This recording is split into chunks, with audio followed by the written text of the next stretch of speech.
हुजूर गुलज़ार मिल्लत की मेरे साथ जो करामत हुई मैं आपसे बताना चाहता हूं। 2017 की बात है, मई की बात है।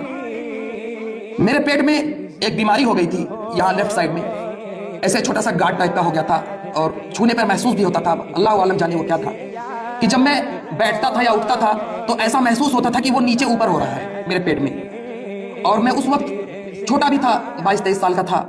मैं डॉक्टर से भी नहीं बताया और घर पे भी किसी को नहीं बताया कि कहीं ऐसा ना हो कि डॉक्टर से बताऊं कोई इलाज बीमारी हो जाए, कैंसर वगैरह ना हो गया हो, कि गांठ वगैरह के नाम सुनते ही इंसान के दिमाग में कैंसर की तरफ जाता है। मैं इसी फिक्र में बैठा रहता था, किसी को बताता नहीं था।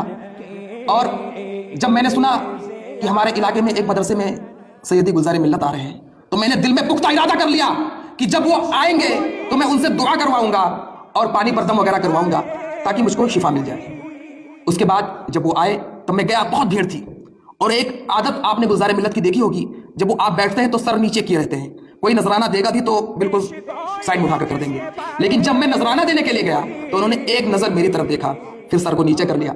मैं रात को लगभग 1:30-2 बजे तक वहां पर था, लेकिन मेरी हिम्मत नहीं हुई कि मैं अपनी बात को उनसे कहूं, अपने लिए दुआ करवाऊं, क्योंकि उम्र मेरी छोटी थी। आखिर में मायूस होकर मैं घर लौट आया। उसी रात मेरे ख्वाब में हुजूर गुलज़ार मिल्लत तशरीफ लाए और कहने लगे, बेटा तुम कोई बात कहना चाहते थे, कहो क्या बात है। मैंने कहा, हुजूर पता नहीं क्या हो गया है, मेरे पेट में कुछ दिक्कत है यहाँ पे लेफ्ट साइड में, अब अल्लाह जाने क्या है, दुआ कर दीजिए हुजूर कि ठीक हो जाए। मैं कहना चाह रहा था लेकिन कह नहीं पाया। बस इसी पे मेरी आंख खुल गई।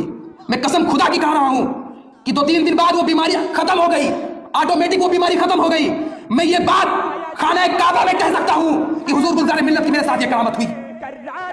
आज लोग वलियों की करामत का मजाक उड़ाते हैं, इनकार करते हैं। जो मेरे साथ हुई, मैं कहीं भी मजमे में खड़ा होकर ये चीज बता सकता हूं। ये होती है शान वलीउल्लाह की, आपके दिल के वसवसों को जान जाते हैं।